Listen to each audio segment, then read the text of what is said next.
सात दिन सुखिला पाग न्यूज परवर्ती प्रसंग राज्य में एवं दिन में खरा राति शीत अनुभूत हो आगामी 2 दिन सर्वनिम्न तापमात्रा कौन सी बड़धरण परिवर्तन संभावना नहीं बोली कहुपर 3 दिन धरी राज्यर विभिन्न जिले में तापमात्रा 2 ରୁ 4 डिग्री सेल्सियस कमिबा नहीं आकलन करा उपकूल ओडिशार गोटे 2टी स्थान एवं मयूरभंज मालकानगिरी और कोरापुटर विभिन्न स्थान में मध्यम धरण कुहुड़ी नहीं चेतावनी जारी होती तेज आगामी 7 दिन पर्यंत पाग मुख्यतः सुखिला रही पाणीपाग विभाग पक्षर सूचना दी जाइए। पश्चिम तथा आभ्यंतरण ओडिशा रे राति तापमात्रा केतक स्थान 10 डिग्री तले रही अधिकांश स्थान सर्वनिम्न तापमात्रा 15 डिग्री तले भी रही जी उदयगिरी सर्वनिम्न तापमात्रा 9 डिग्री तले रेकर्ड करा जाइए। तेणु ये जो पाणीपागर असमंजस्य स्थिति आम देखुचे हठात गोटे परिवर्तन हेब कि अर्थात जो शीत आम देखुले दिन बेले गरम राति शीत सामान्य अनुभूत होची स्थिति रहिबो ना हठात स्थिति परिवर्तन हेब अधिक आलोचना करबा वरिष्ठ पाणीपाग विज्ञानी प्रोफेसर संदीप पट्टनायक आम सहित जोड़ी। प्रोफेसर पट्टनायक स्वागत करबा आलोचना को। पाणीपाग जो परिवर्तन आम देखुचे विशेषकर जो भली गोटे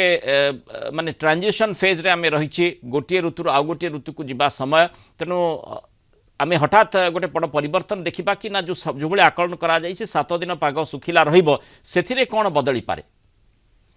नमस्कार। हाँ वर्तमान जो मुख्यतः आपण जो हेडलाइंस होची आपनकर पागटा सुखिला रहिबो सेटा प्रथम जिंस। द्वितीय जिंस होची जे कुहुडीर जो प्रभावटा सी भी बलवत्तर रहिबो उपकूलवर्ती अंचल पर्टिकुलरली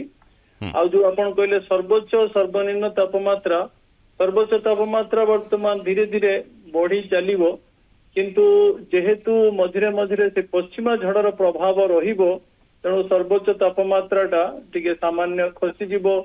पर्टिकुलरली आपण जे देखिबे जो 12 तारीख पर्यंत टिके वार्म रहिबो तापरे पुणी 14-15 टिके कमी जीवो कारण उत्तर पश्चिम दिगरु जतले ठंडा वायुर प्रभाव हबो टिके ठंडा लागिबो किंतु आपण शीत जो टाइप रो आमे गुरु एक्सपीरियंस करिचु नवेम्बर हो कि डिसेंबर से कंडीशन मते लागुनी किंतु सर्वोच्च तापमात्रा टिके सामान्य कमिबो पुणी बढ़िबो किंतु आपण जहा कहले धीरे धीरे आमे वर्तमान गोटे ग्रीष्म ऋतु आड़ को प्रवेश करूचु किंतु आंशिक रूपे पर्टिकुलर हमर जो उत्तर पश्चिम जो आभ्यंतरीण झारखंड और छत्तीसगढ़ पार्श्ववर्ती जो जिला की आमर पश्चिम बंग पार्श्ववर्ती जिला टिके लगुची ठंडा रही पारे किंतु अधिकांश आपण उपकूलवर्ती दक्षिण ओडिशा दक्षिण आभ्यंतरीण ओडिशा मते लगुची ताती कंडीशन में ही रहिबो एवं गरम आरंभ हो जो चित्र आसूची लोके ठंडा पानी पीवा आरंभ कले किंतु से भितर जमती आमे देखुचे ना अति उष्म ना अति शीत अर्थात शीत जाउची गरम आसूची ये भली जो चित्र रही बर्तमान वायु चलन टी कौन रही कि भाव में क्यों स्थान में विशेषकर जो शीत राति आम अनुभव करुचे तार कारण कौन कह जाई पारे। प्रथमतः आपण फेब्रुआरी मासरे जदि आपण पूर्व विगत वर्ष तो तुलनात्मक भाव में नेबे आपण ताती रे ही अछंती आपण जनवरी परे परे ताती कंडीशन अछंती ओवरऑल आपण जेहेतु गोटे विश्व रे वर्तमान तापमान वृद्धि चली तेणु फेब्रुआरी मासरे जो ताती होची सी भी गोटे हमर जलवायु प्रभाव परिवर्तन प्रभाव आपण जेमती कहले वायुर चलन ही ये जो आपण कहउचंती तापमात्रा टिके बढ़ी जिवो कि कमी जिवो वर्तमान मोटामोटी 2टी दिगरु वायुर प्रभाव होउची गोटे हमर वायुमंडल तळ भागरे जो बंगोपसागर वायुर प्रभाव होउची जोटा आपनकर कुहुडी करउची सकाळ बेला आउ जदि आपण उत्तर पश्चिम दिगरु देखिबे पश्चिम दिगरु हमर जो पश्चिमा झड़ वायुर प्रभाव रहउची से वायुर जतले प्रभाव कमी जाउची सेतबे दक्षिणरू गोटे हमर अरब सागर ऊपर गोटे गुरुचाप क्षेत्र अछि से मरुभूमि रु वायु आणुची एई 2-3टा मुख्य वायुर प्रभाव ओडिशा और केंद्रीय भारत राज्य मानकर रहुची इंक्लूडिंग आपण छत्तीसगढ़ महाराष्ट्र मध्य प्रदेश गोटे बड़ अंचल भी ताती कंडीशन अच्छी किंतु ओडिशा रे जेहेतु हमर आपण देखिबे जनवरी 22 परठू कुहुडीटा बारंबार रहुची मते भी लागुची फेब्रुआरी मासरे भी कुहुडी रहबो कारण किंतु पाग सुखिला रहिची मॉइस्चर कोठू आसुची। हाँ जो गुरुचाप क्षेत्रटा बारंबार आमर कौन होची अरब सागर को बंगोपसागर को ट्रांसफर होची केंद्रीय भारत देगी आउ जतबेले जाउची आमर जो उत्तर बंगोपसागर को वायुमंडल तल भागरे से जो आमर जो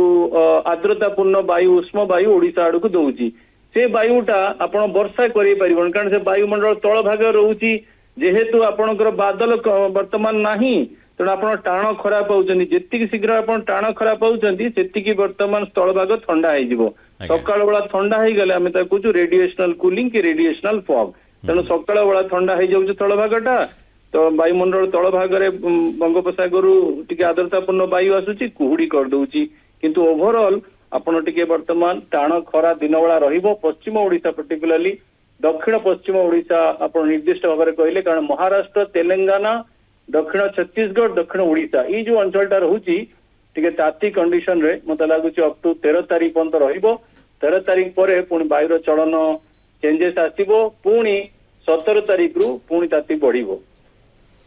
बहुत बहुत धन्यवाद प्रोफेसर संदीप पट्टनायक आलोचना आम सहित रही।